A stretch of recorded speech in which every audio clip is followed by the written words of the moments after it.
Hey y'all, it's Kleinmann, And I'm Rojelly. and we're with JEGNATALK for Youth by Youth. And we're with Mr. Matthew Kleinman, and today we're going to be talking with him about his upcoming journey as a congressional candidate. Ooh, so how was your morning today? It's been good. It's better getting to know you all and be here with you, but it's been good. How about yours? It's good. It's been all right. Yeah, like I'm still waking up, but like I'm here. You know. Yeah, Yeah. Do y'all drink coffee yet? Is that something y'all do? absolutely not. Sometimes someone told me that that coffee actually makes you short. I don't know if Yeah. that's true. Is that true? I didn't drink it till I was already 6'9", so I don't know. Oh. Oh man, Whoa. You're not gonna grow anymore. I drink tea. I don't drink I drink coffee. tea too. All right. Um, so let's get into it. Who is Mr. Matthew Kleinman? Man, starting with the tough questions. So I'll try to keep it brief because I don't want to spend all day talking. But so I grew up in Overland Park, Kansas. I got really tall really quickly. Realized I needed to play some sports. Was fortunate enough to have an opportunity to walk on at the University of Kansas to play basketball. Yes. So I went to KU from 2004 to 2009. I won a national championship there. And when I was studying in school, I studied architecture.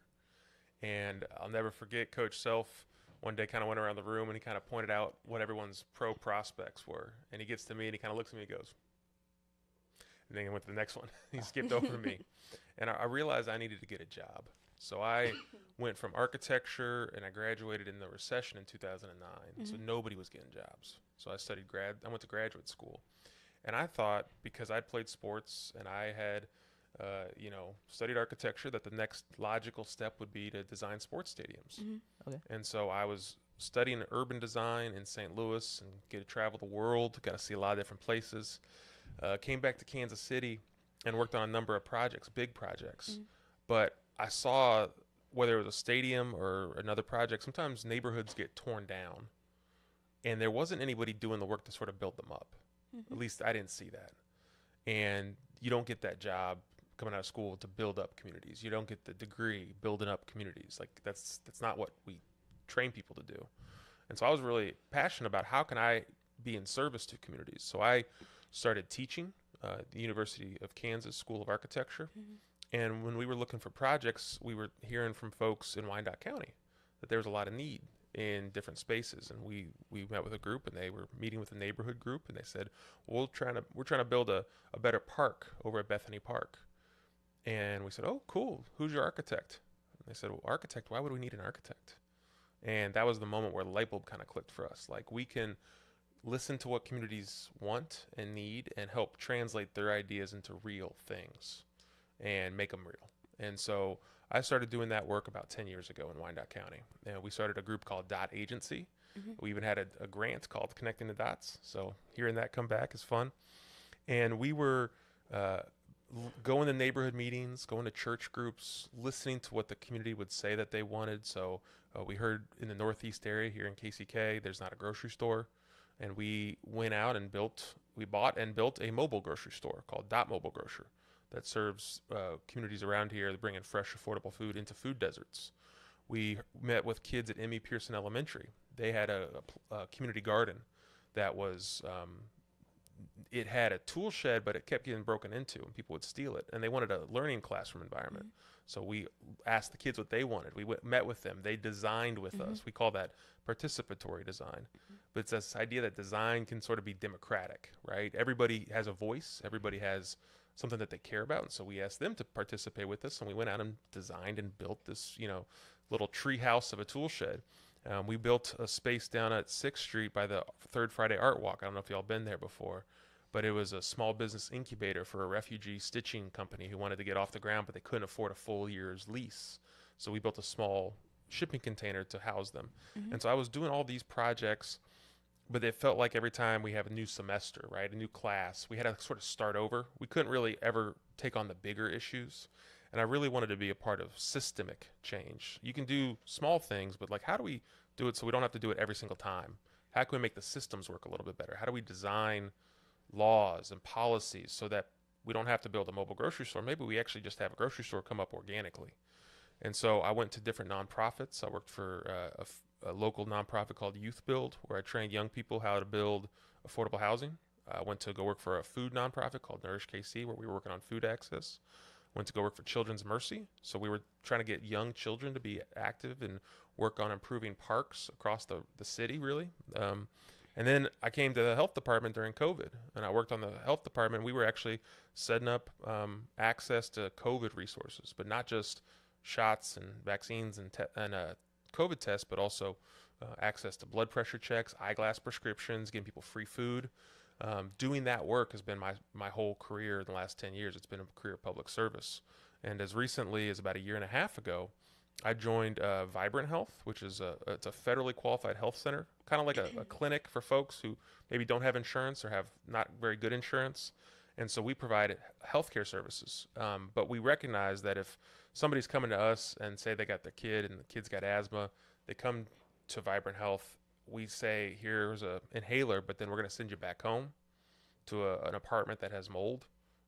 That's not enough. So we started working on how do we develop the community to improve health in the first place. So my job right now, we're developing a clinic over at 13th and Parallel, just down the street from here. Oh, okay. But about a month and a half ago, 50 days ago, I launched a campaign for Congress for the United States House of Representatives. So that's the national level. And I got invited to do that by the Kansas Democratic Party, partially because of all the community work I've been doing, partially because of all the relationships I've been building. And it's really about three things. It's about building up our communities, which I have experience doing. It's about increasing access to care, whether that's health care, child care, senior care, mental health. And it's about protecting our rights and freedoms. There's a lot of things that the Supreme Court's doing right now, and Congress would do if it's more conservative and extreme, that would take away people's rights. And I want to make sure that we protect those rights. So that's why I'm running for Congress, and that's directly related to my experience here in Wyandotte County. All right. So going back to like the architect part, is that something you always wanted to do like ever since high school? Yeah. Because I know that like, as you said, like being an architect, it got you to like where you are now. So is that like something you've always wanted to do? Yes. That's a good question. So when I was young, when you're like a little in grade school, they have you like on those three rule sheets, fill out like what your dream is, right? What Yeah. you're going to be. So I remember writing something, and I remember not exactly, but my mom saved it for years. And I remember seeing it like when I was in college, and I was like, oh, okay. And it was, I want to bring people together in space to make a better community. Like I was saying something like that. And at the time I was like, oh, bring people together in big spaces, like stadiums, right? And so like in my head, I was always thinking like that. But I remember when I was, how old are y'all? 16. 16. So when I was your age, I had a crush on a girl. She was in art. She was a painter. And so I thought I'm gonna be a painter so I could take classes with her. So you trying to like It didn't work. impress her. I mean, It that's didn't work. smart, though, So, but- but see, my art teacher told me, he goes, Matt, you're not a very good painter, but you have a good eye. You're technical. You think technically. And he goes, well, why don't you look at architecture in college? Because you might actually do better there. You have some talent, just not enough to be a painter. But architecture, that might be your thing. And I had a friend who was a year ahead of me, and he had done architecture school at KU. And so I just jumped right in. And I didn't realize how hard it would be. Architecture is one of the most demanding things you can do in college, because it's actually at KU and a lot of places it's a master's level degree, which means it's more intense. But you started as a freshman. And I did that and play basketball at the same time. Oh. So I never forget. So you but was on real coffee. You was on coffee all the time. See, I didn't do coffee. Oh! What I did was naps. Oh. But what I remember, we played a basketball game against Villanova when I was at KU, and we got beat. I mean, we got beat. Back like I used to beat Coach Mo and the Wolves back in the day. We got beat. We got beat by 30, Look at him over there and we came back to to Lawrence at about 3 in the morning because we got snowed in, and it was a Sunday night or Monday night, and I remember thinking, I got work to do. I got class homework. I got to be in studio, which is what we called like the lab for doing architecture. And so I was walking up the hill in the middle of a blizzard up to campus, and Coach Self, the head coach at KU, pulls up and says, Matt, can I get you a ride home? And I'm like, I'll get in, but you got to take me to class. It was at 3 in the morning. Ooh. And so he drops me off at class, And then I go and do my work for the morning, and I come back at noon and go take a nap, and I go to practice later that day. And he's just celebrating like, "Hey, Matt's a hard worker. Matt's doing this work," and I didn't tell him I took a nap. I was just like, he thought I'd been up the whole day.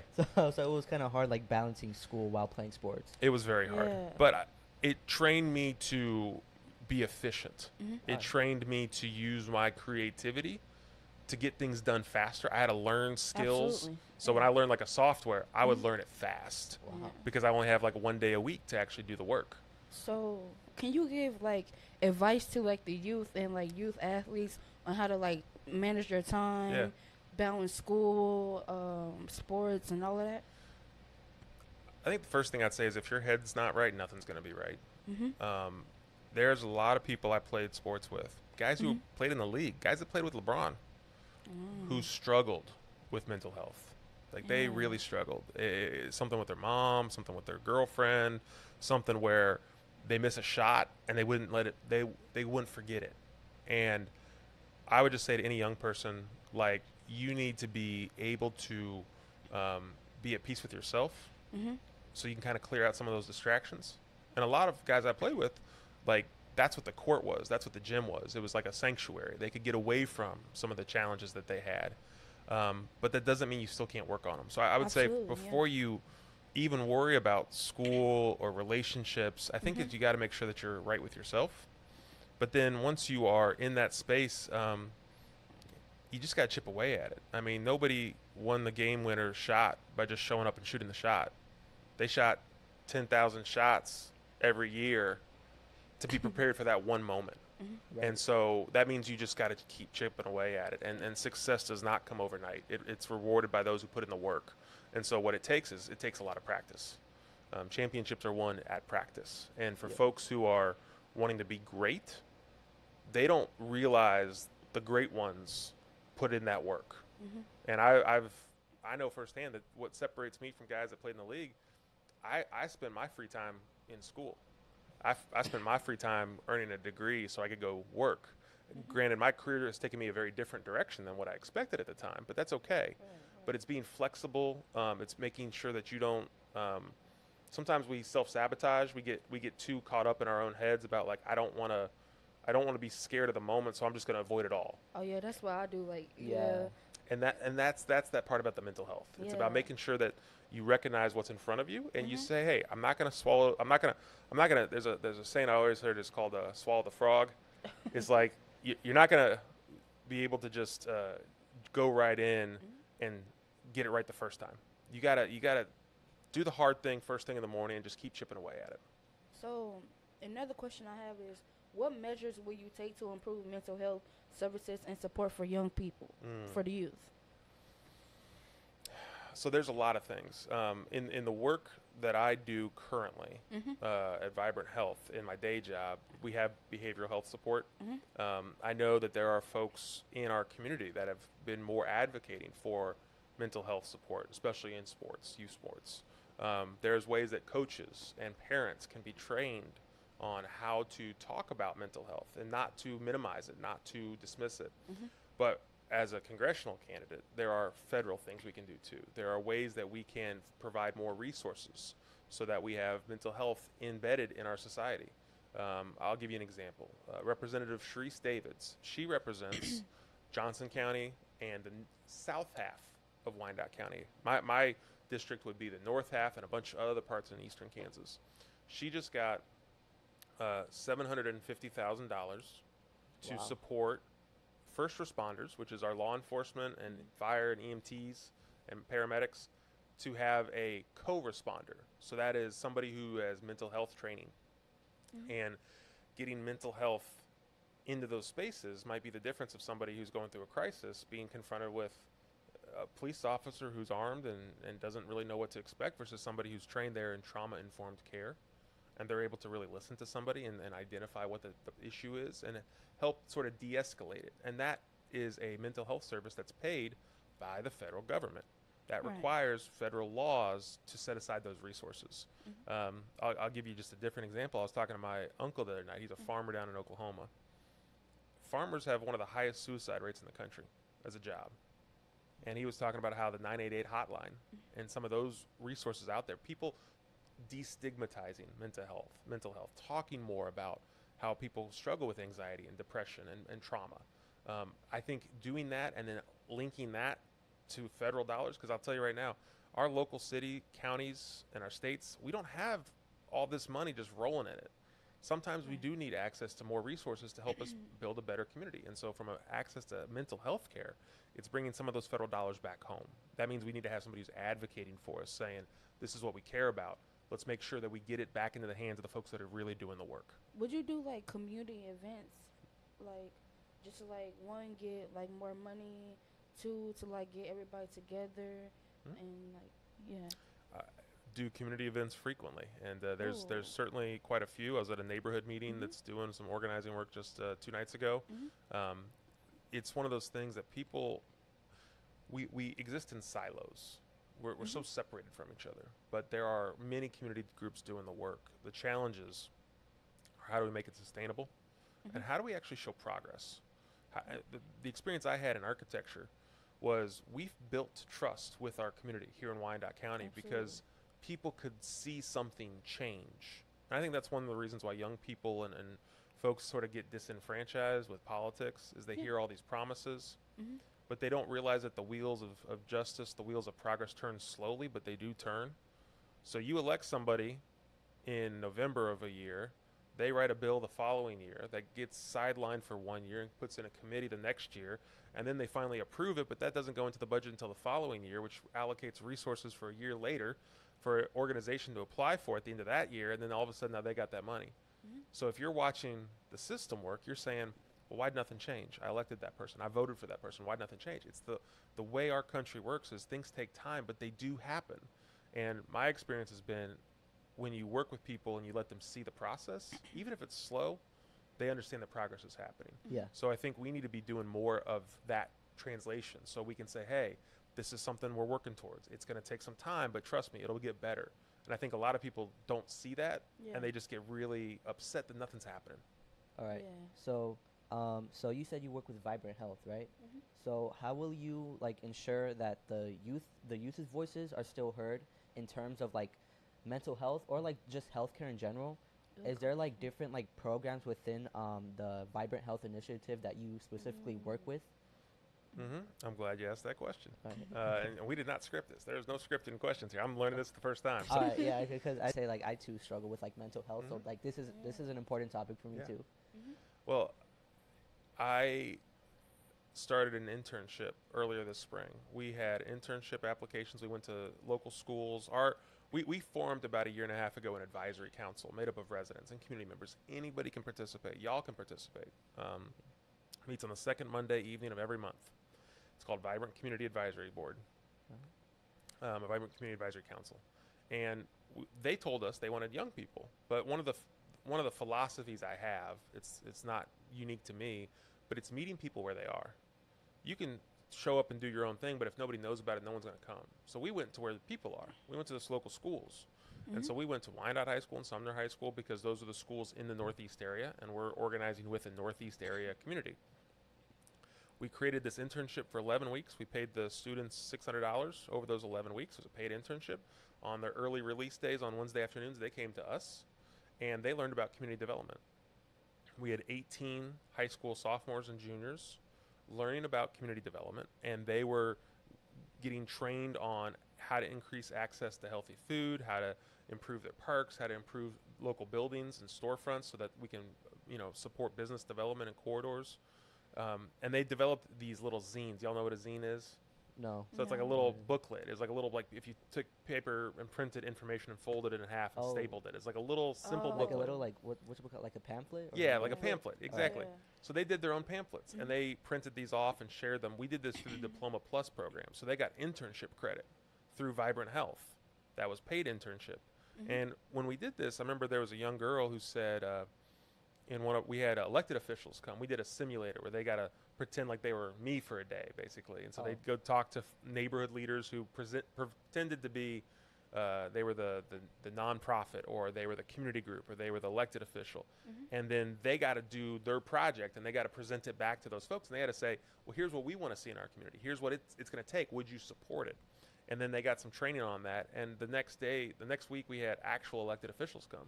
And they talked about everything from access to mental health. They talked about homeless, advocating for homeless population, because we don't have a homeless shelter in Wyandotte County. We don't have permanent supportive housing programs as much as we need. And one of the young girls said, why Wyandotte? She said to the elected official, like, why Wyandotte? Why should I invest in this community? And I think that's the thing that I've worked with youth for a while now, and there is this feeling that Wyandotte's not getting enough. And I talk about this when I'm out talking to folks, not just in Wyandotte. I'm talking about this with folks in Topeka, Pittsburgh, Emporia, that the single best export, which means the things we're shipping away from Kansas, is our creative, talented, bright youth. We are not creating an environment where people feel like they can establish lives here, that they feel like they can find good paying jobs, that they can someday afford to buy a house, that they can take care of their families. We're not doing enough of that.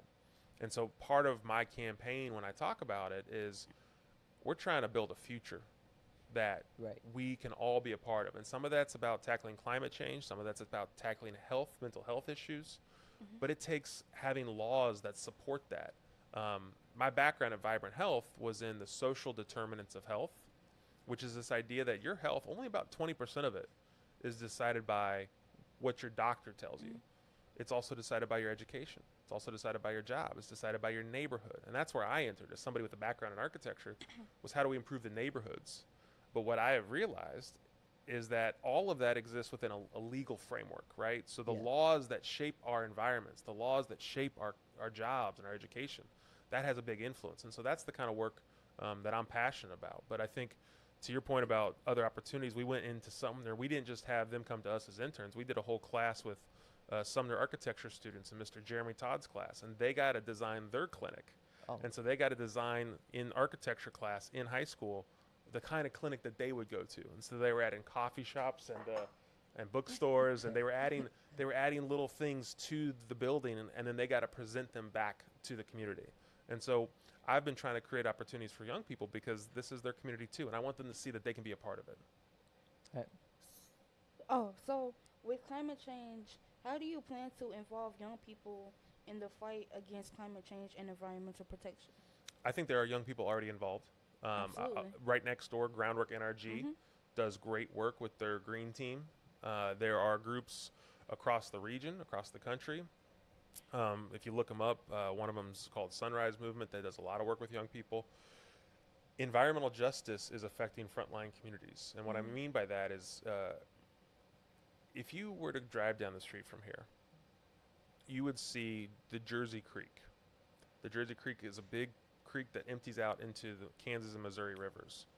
But along that creek, there are sewers that dump out into it, and it releases air and water issues. So the city's trying to repair that. But if you look closely, there are oil refineries, there are smokestacks, there are chemical companies, there are heavy industry. These things should not be in neighborhoods. Now, that existed a long time ago, but repairing that, addressing that, requires justice. So I used to work when we were at Youth Build. We would do park cleanups, and I'd ask the young people, "Do you see what the signs say?" And the signs say, "Don't touch the water because it's toxic, it's dangerous." And when we were doing a basketball court renovation project, we worked with kids down at Avenue of Life in a STEAM camp, so science, technology, engineering, math. We ran a camp.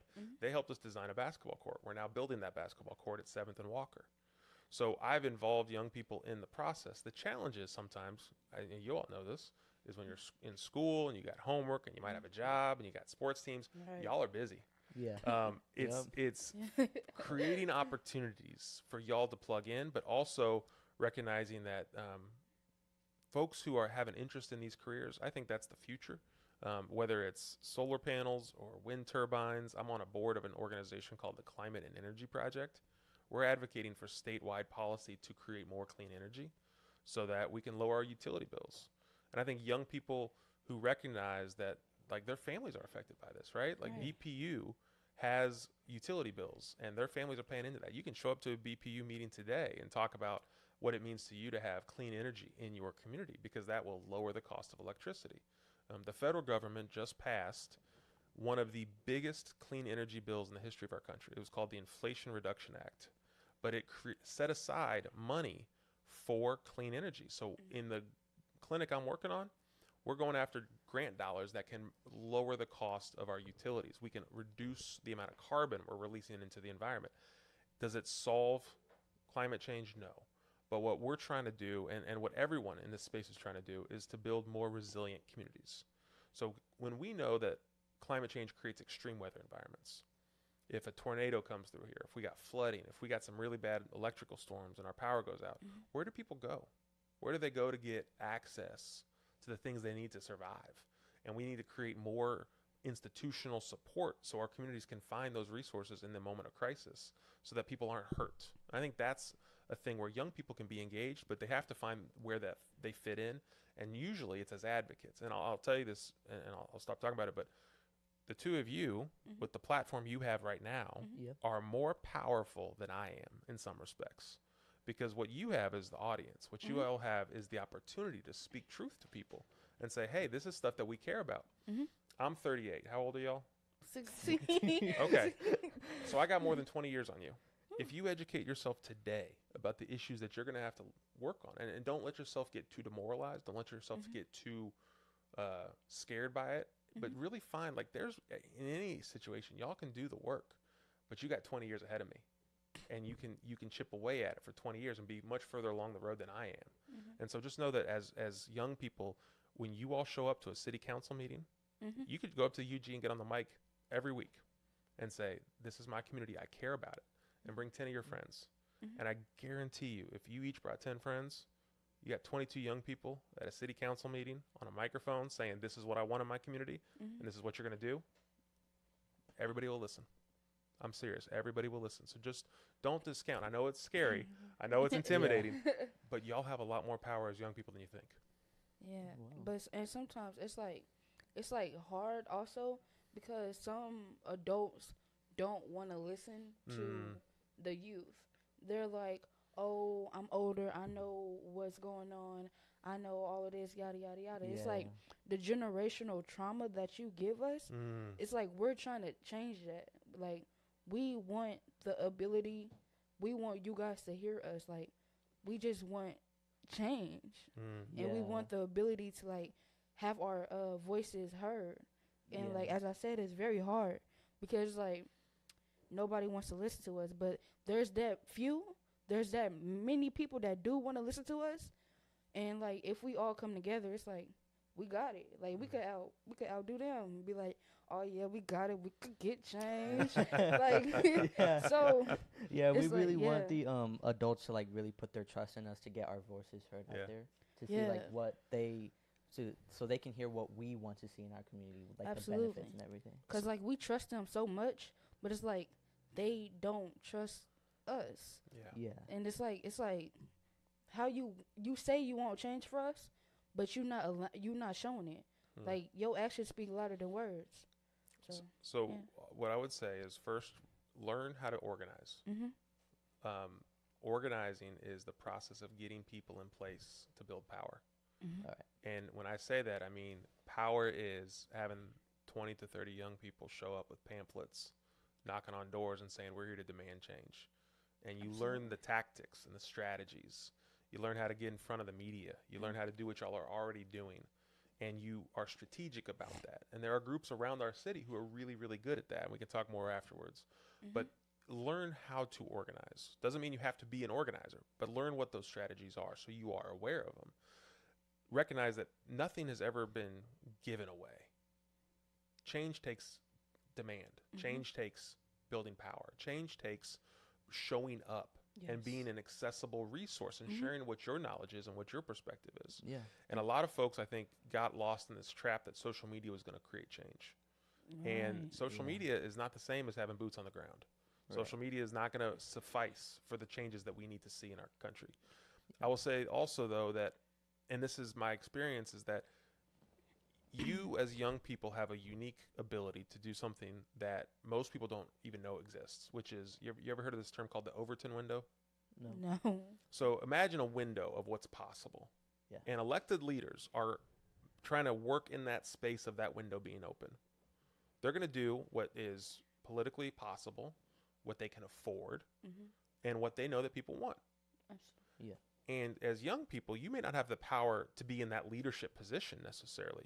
16, 17 years old, you may not be the mayor or the governor or the president. But what you can do is, as advocates building power, you can open that window just a little bit more. Keep inching it up. Keep pushing it open so that the things you want to see are more possible, because they know that if you all organize enough people, they may not get reelected. You organize enough people, they may get a lot of bad media attention. They don't want to be seen as against the young people. So your job is to advocate for a better world that opens up a range of possibilities that are more possible for what we want to see. Now, as you get more advanced, you get degrees, you get, families, you start paying taxes, you start doing the work of being an adult. That's where those leadership positions will start popping up. And if you have a voice and you care about your community, and I mean this sincerely, if you really care about your community, you will find yourself being in a space where they're asking you to be the mayor, they're asking you to be the governor, they're asking you to be the president. Yeah. What have you done back home? Like, have you went back home and did like what you're doing right now in Wyandotte County? So that's what I've been doing for the last 10 years. I've been Absolutely. advocating for community issues, whether that's changing policy on transportation. I used to serve on the Total Transportation Policy Committee of Mid-America Regional Council. People don't even know that exists, but that's a group that advocates for transit, changed the policy years ago in the surface transportation to create more funding opportunities for bike lanes. I have worked on a number of issues at a local level, whether it's infrastructure, whether it's healthcare access. It's trying to create the systems, and that stuff takes time. But a lot of what I've also done is the more tangible work. And so I'm very proud of that work, but I also know it's hard work. Yeah. And I was going to say this earlier, but you can have the community caring about an issue, and things may not get done if an elected official doesn't listen. You may have an elected official who cares about it with you, and things may not get done because there's no investment. What we're lacking in Wyandotte County, when Brown v. Board desegregated schools, we saw what we call the white flight. We saw white, wealthy families leave Wyandotte County, and they took with them capital. They took with them jobs. They took with them businesses. Yeah. That's when Johnson County grew, was when Wyandotte County started to fall off the map. We lost a ton of people. From 1960 till about 1980, 1990, we lost about 30,000 people. 30,000 people for a city that was continuing to grow and just dropped. What's brought it back is immigration. What's brought it back is more people from around the world coming to Wyandotte County, because our infrastructure cannot pay for itself. And if it wasn't for immigration in Wyandotte County, we have 65 languages spoken in our public school system. Wow.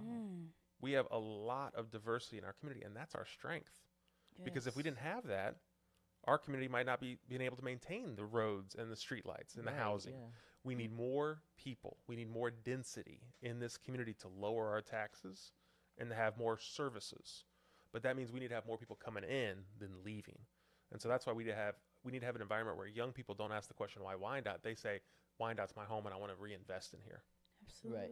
So if or when you're elected, what are like your plans what policies do you plan to implement, whether that's like talking about the educational system or like the economical system, because we're talking about like decreasing taxes, or like maybe decreasing groceries, decreasing home prices, or even talking about like going back to like environment prices, like all that costs money to like build a park or like clean water.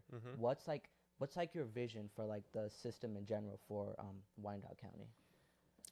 Y'all are asking the easy questions. So I'll tell you. So at first it was hard, but now it's easy. No, I was being very sarcastic. This is good. This is the kind of thing that I alluded to earlier. The position I'm running for is a 2-year position. Yeah. And if I win or lose, I'd have to run again 2 years later if I wanted to stay in it, right? Yeah. There are things going on in our country right now, and I don't mean to scare you, but they terrify me. Have you all seen Project 2025? Yeah. Oh my Don't get me goodness started on that. gracious. Yeah, Whoa, I know my about God. that. Because I'm sorry. No, Keep so going. No, so yeah. one of the things Project 25 talks about Mhm. Yeah. is getting rid of the Department of Education. Education, yeah. That's so like they want education, but now they're taking it. Like I'm like, No, this, they don't want education. They want to get rid of it. no, I was talking about like, never mind. Anyway. Well, so there is a very immediate factor Mhm. that if the House of Representatives can be more Democrats than Republicans, Mhm. it's a vote against that. Bills that tax our country start in the House by law, by the Constitution. So if we're going to talk about how our systems are changing, we need to have a majority of Democrats in the House of Representatives to block things like Project 2025. They want to get rid of the Inflation Reduction Act, the thing that I talked about that's bringing money back into our community, bringing back to environmental justice. If you don't have a majority in the House or Senate, the laws will change to get rid of things that stop climate change. So I will say that again. If we don't have a majority in the House or Senate, the laws will change to make climate change worse. That is what is on the table right now. Now, that doesn't mean I can go in and personally do whatever I want. And this is the frustrating part for young people, because you might think, well, we elected you to champion and solve the world's problem. I can't promise I'm going to solve anything. I can promise you I'm going to work on it. And so having another vote gets us more likely to get closer to the things we need, but it requires passing legislation. So I'll give you just one example. When you talk about affordable housing, we have, think of it like a bell curve. We have a bell curve of housing that we built in terms of how expensive it is. The problem is the bell curve of what people can afford, they're not in sync. We're building housing that might be $200-300 in Wyandotte County, but most people can't afford $200,000 to $300,000 in Wyandotte County. Yeah. We need to get them back in sync. And one way to do that for first-time home buyers, there's a program called the FHA loan. It helps reduce the cost of your down payment. For you all, and this is something I'm scared about, but for you all, I own a home. For you all, owning a home may be out of reach if we don't do real federal policy change.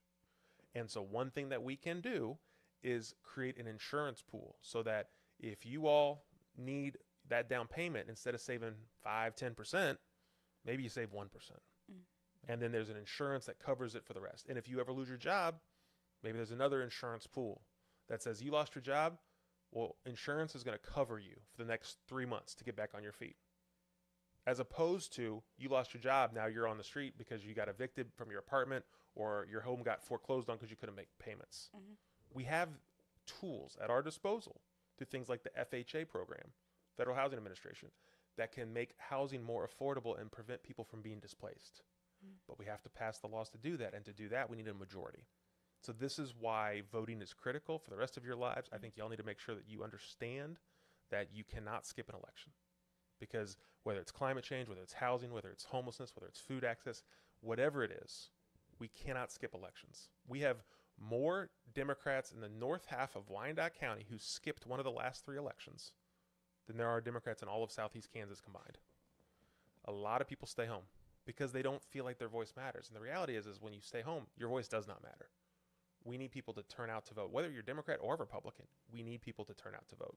And especially young people once you get old enough to vote. So I'm looking forward to the first election y'all have, because that's when your voice will start to make a bigger impact. All right.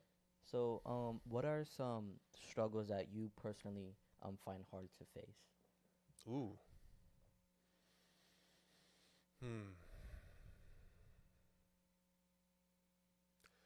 I think y'all have boyfriends or girlfriends? No. You got a significant other? No. So my wife and I, we chose Wyandotte County. I'm not a dot by birth. I'm a dot by choice. But one of the reasons I got involved in politics, people always say why, and there's a lot of reasons. I could give you stories. But my wife was born in India.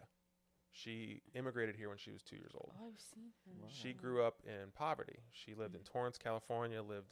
Her family had to move to Canada for a little bit of time, and they eventually became citizens when she was 18. She's much more smart and prettier. Not as tall, but she's tall. Like she's great. And I remember in 2016 when Trump got elected, and I have this saying I have that things have a way of working out. It's sort of my like coping mechanism. You know, if things are good, great. That's how they worked out. If things are bad, we'll figure out a way to make them work out. Right. Yeah. And I looked over at her and I was like, things have a way of working out. And she's got tears coming down her face. And she said, no, you don't understand. They'll work out for you. But my family, me, this is going to be a tough 4 years. And it was that moment that I realized that I had a lot of privilege, right? I'm a straight, white, Christian, tall guy living in KU basketball country in Kansas where I grew up. And I realized that I had to come to terms with, I have advantages, but how do I use them? How do I put them in service to people? How do I help people get access to the things they need?